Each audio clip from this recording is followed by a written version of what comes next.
So, good evening and welcome. I'm Soma Sarkar, and it is my pleasure to be moderating this studio session on the inland advantage, de-risking supply chains through waterways. Now, as economies across the world are looking to reshore production and propping up their economic security, a well functioning inland waterways system becomes vital. India, for example, has expanded its 20,000 kilometers of inland waterway network, which has led to a significant increase in the cargo movement. Yet, we see that such infrastructures are often underutilized and also underfinanced. Past canal networks in the global north have declined, while across India and the global south, such infrastructures remains to be built. In this panel discussion, we are going to focus on the role of inland waterways in modern supply chains and examine the opportunities and challenges in building resilient, efficient, and sustainable logistics networks.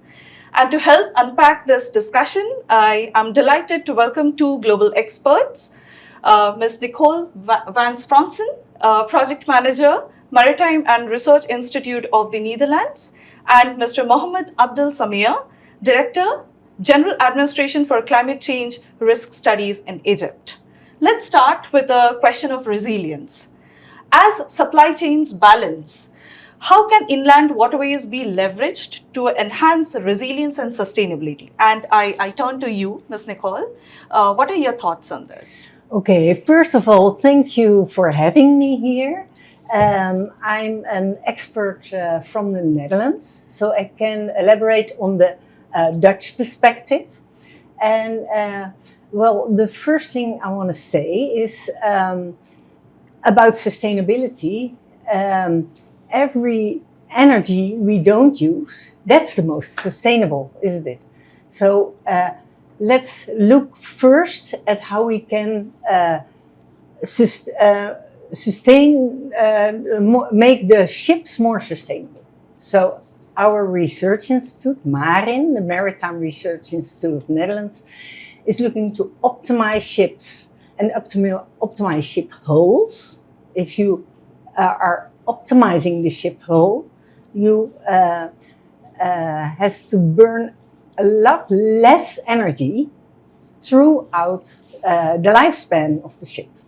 So that's one perspective I want to enlighten here. Yeah. Thank you, Ms. Nicole. I would now turn to you, Mr. Mohammed Abdul Samia, to share your thoughts on the same question. Okay, thank you for having me, and I would like to extend gratitude for this opportunity. Actually, the inland waterways acts as a natural shock absorber in supply chain. While roads and rail congested and vulnerable to disruptions, waterways offer a parallel, often underutilized corridor. One of the advantages that enhancing resilience is decongestion and redundancy. The primary advantage of inland waterways is diverting heavy and non-time sensitive cargo from saturated road and rail networks. If using depending on one single road or a single point, this means a single point of failure. So we have this creates redundancy. If one mode is blocked, the other remain floats.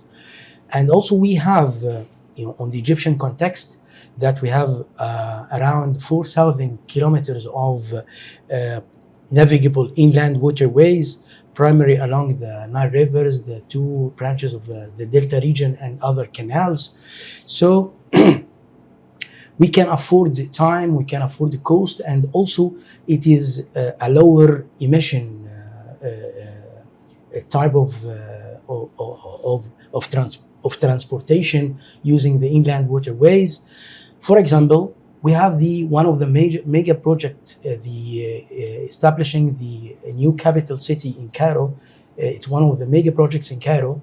So just exporting some construction materials from abroad, and also some construction materials that comes from north areas on the Mediterranean Sea. So using the desert road is a single point of failure if we are relying on only one this. So the other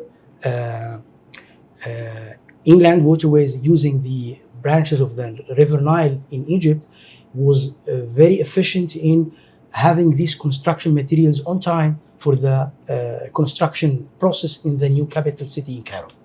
This is one of examples of that, relying on this transportation method or pathway was very efficient. Well, thank you. I mean, these critical insights from both Egypt and the Netherlands sets the context for this discussion to move forward. And building on this, I would like to turn into the financing aspect of this. So how can these inland waterways be transformed into seamless logistics corridors? And who can potentially finance this modernization that we are, aiming towards? And what multimodal connectivity is required for this to happen? I would start with you, Ms. Nicole. In the situation in the Netherlands, we live in a delta, and all the goods are transported from Rotterdam, our major port, and big Rotterdam. Then you have Amsterdam and Antwerp to the hinterland. So all the goods are transported from, and that's from old ages, from the sea to the hinterland. And along these rivers, there is always a start of people inhabit that place. So the corridors are just organized naturally. And maybe you can say something about Egypt and situation. That's formed in the Netherlands in a natural way. Yeah, yes. okay. Yes. Actually, to be honest, the Egypt is significantly the inland waterway sector is still underutilized because the Nile River carries less than 3% of the nation's total domestic freight volume. This is compared to other countries like Netherlands and China is still going up. Okay, so we are trying to modernize the river ports on the Nile River to create seamless corridors. This is a cornerstone. We need equipment, terminals with cargo handling equipment, mobile cranes, conveyor belts to secure storage yards and customs clearance facilities directly on the river bank. And also, the financing and the modernization can be built upon the private public partnership, triple P's model. That government's role is to ensure fairway depth and regulation. The private sector should be incentivized to build, own, and operate the terminals and vessels. So we are still on the way for modernizing this model and also exploring more opportunities in using this inland waterways as a path for the development and transportation sector in Egypt. Right. And we know that the Netherlands has been a global leader when it comes to building the inland waterways network. And now we are talking about revamping the system, modernizing the system. What is the vision ahead now? When we talk about the Netherlands. In the Netherlands, it's like 40% of the goods are coming from Rotterdam to the hinterland. So that's a lot of just another situation, let's say. And because of this situation, and we have a lot of inland ships, but that's also a backfire. I will tell you later. We have like 8,000 inland ships, and compared to India, this is a lot. I think India has about 1,500. And if you see the scale difference between the Netherlands and India, it's huge. And but we have a lot of ships and a lot of private owners. And the private owners are often living on the ship. So it's difficult to make them more sustainable because their house has to be more sustainable. There's a totally different finance opportunity. But when you have not a lot of ships and you want sustainable ships, you can start off zero or near zero, and you can build up a sustainable fleet. So the opportunities, I think, are here. Right. I think that's a key takeaway. But I would like to discuss this further, as in there is one side of it of building the fleet, and then we also talked about the corridors. Yeah. Right. And then there comes the people whose livelihoods are dependent. So there comes the community as well.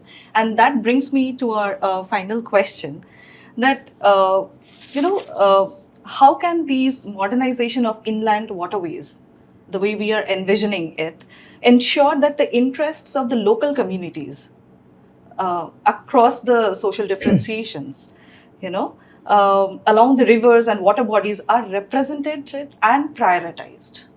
Uh, would you like to comment on this? Okay. I think modernization should be inclusive, viewing local communities as stakeholders and not spectators. And also, the goal is to create a blue economy that benefits all.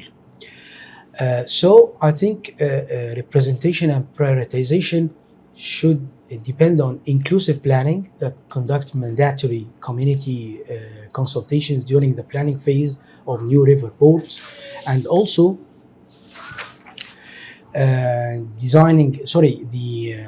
for the Egyptian context, before expanding operations at a place we have like in a river port, engage with local farmers, fishermen, and business owners. They can provide insights in water usage patterns, and this was actually happened in one of our projects on the River Nile in Upper Egypt. It was a construction of the new port in one of the cities on the River Nile in the Upper Egypt, in cooperation with the Japanese part, and Japanese financial. So they have insights from the local community to make it an inclusive planning for all. Also, creating shared value like livelihood, not just labor, move beyond just offering construction jobs. Also create long-term economic opportunities in agriculture sector, in fisheries sector, and also the tourism operations, and also logistics sector along the inland waterways along the River Nile. Well, thank you. I mean, this is very important. What you said, that it should be the governance should be participatory, and voices of the communities should be heard from ground up, and they should have an important stake in the projects as well. Yeah, exactly. Now we are talking about two different geographies, and I would like to know Yeah. how does this pan out in the Netherlands, Ms. Nicole? Well, we are also electrify our ships, but we have some front runners, and they do it, and we have some because of the existing large existing fleet. There are some people who we must talk over, and we must convince that it's easy. But I think electrification is a very, very important topic. And also biofuels can be a possibility, or an in-between possibility, because we have to take some steps. Right. Yeah. So that's great. I mean, this is very insightful. Thank And there are major takeaways from this discussion that we had today. Thank you, Ms. Nicole, and thank you, Mr. Mohammed Abdul Samia, for this deeply thought-provoking discussion. And thanks for the audience also to engaging with us. Now, as we close, the key takeaways from today's discussion is that the inland waterways present not just an infrastructural opportunity, but also a sustainability imperative. And it offers a path to decarbonized logistics, of course, resilient networks, and inclusive growth. But achieving this potential will also require coordinated and participatory governance, innovative financing, and a strong vision for the river itself, not just as a resource, but also as a community. So, with that, we conclude this session, and thank you so much, everybody, for joining us.